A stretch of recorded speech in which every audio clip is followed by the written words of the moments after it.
Hello universe, Josh here. Hey Scoutie, this is going to be another video response to you. This is regarding your experiment in how we construct meaning. So you asked that I would kind of try and compare myself to how I answered the questions with regard to comparing to Scientific Discussion and Azrienoch. So here goes.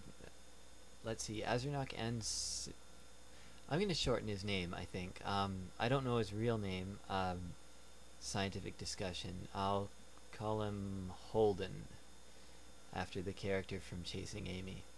And Azrienoch, I think his name is Jeff. But that might... I'll just call him Jeff. Jeff and Holden both noticed the title, and maps immediately came to mind. So I guess that's kind of the semantic field of meridian. It brings up maps almost immediately, so that's pretty straightforward. Let's see, strategies. We all kind of read over parts that we didn't get. We had to read it twice. I think that's a common strategy. I don't know if we were taught that or we just kind of picked that up. Who knows? Let's see. Az didn't know what circadian meant at first. I think he figured it out later on, so he reads the sentence over and over again. He plays with the word, and I find that interesting. He plays with synchronize, and he adds different suffixes and prefixes, I believe, to it. I don't have the video in front of me at the moment, but I think that's what he did.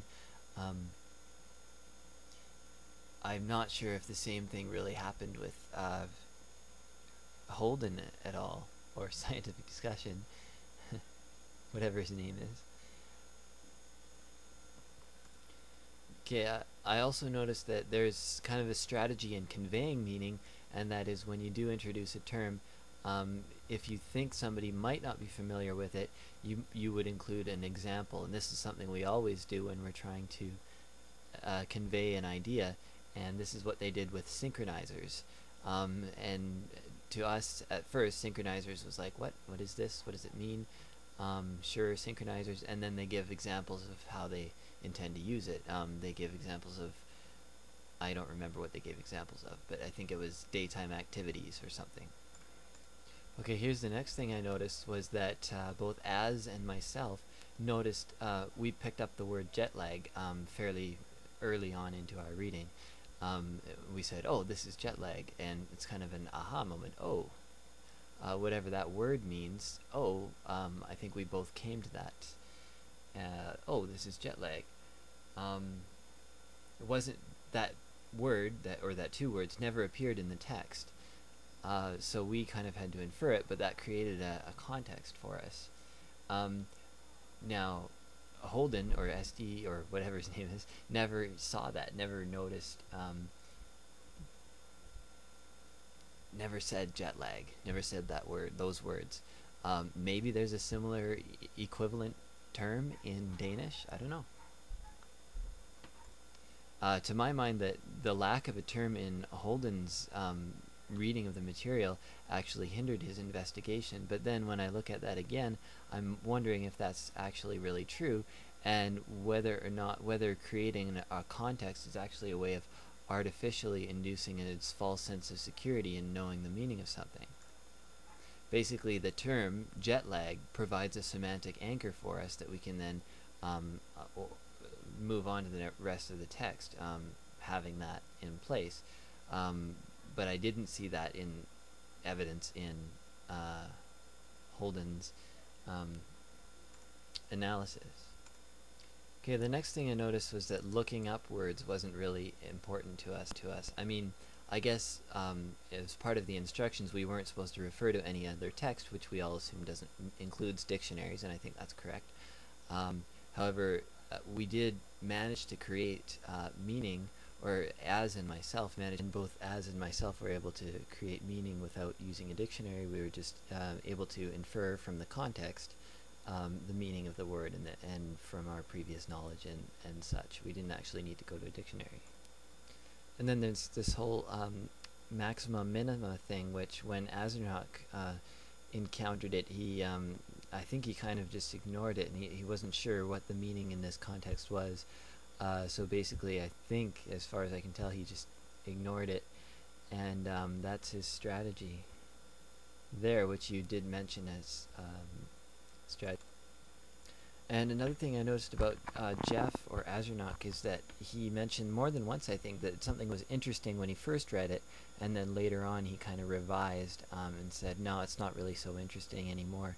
And I think that might possibly be a result of the assimilation process, in that when you start to assimilate, when you first read it, it's like, oh yeah, that's something I didn't know before, but then as soon as you know it, now I know it, and now it's not so interesting to me anymore. Or maybe there's something else going on there, I'm not sure. Now here's a thought for you, Azrienoch, if you are watching this. Is it possible that some texts simply have no meaning, no relevance at all? And I guess that would always be a subjective argument. However, perhaps the subjective is all that we can really know. And what I mean by that is, well, I've seen some of your philosophy, and you seem to believe that nothing really has any meaning. Like meaning itself has to be meaningless in order to have any meaning. Or maybe that's reading too much into your philosophy, but the idea is that there is no meaning, no real meaning in itself. So I think that in terms of a text, some texts can be inherently meaningless, simply because they're not relevant to the reader, or to you in whatever case. But then with enough effort, one can derive context, one can create context, and one can build up a context for pretty much any text. And I suppose that's the danger, and that's what I'm curious to ask you about. Let's see, for example, like a coffee stain. Give it enough context and say, oh yeah, this kind of looks like an eye, and this looks like some hair, and before you know it, a coffee stain becomes a picture of the Virgin Mary. So what's going on there?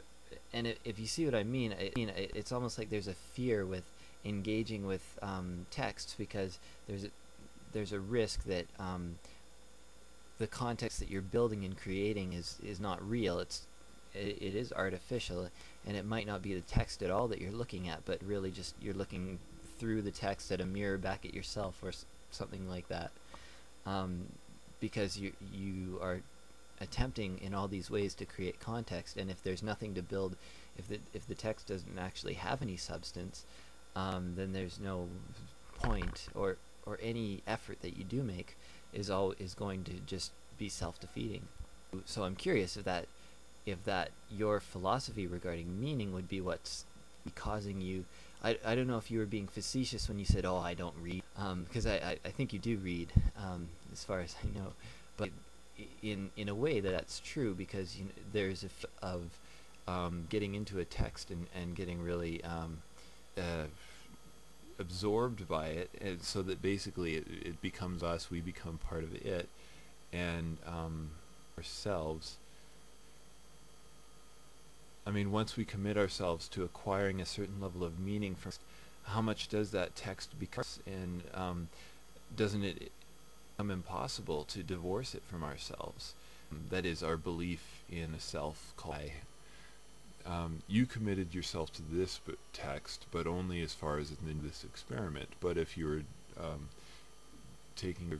reading a philosopher or writing a paper, you'd invest a lot more time in the context and basically immersing yourself in it, and that's scary, I guess. I mean, that's scary for all of us. I'm using you as an example, but I think that applies to everyone who reads.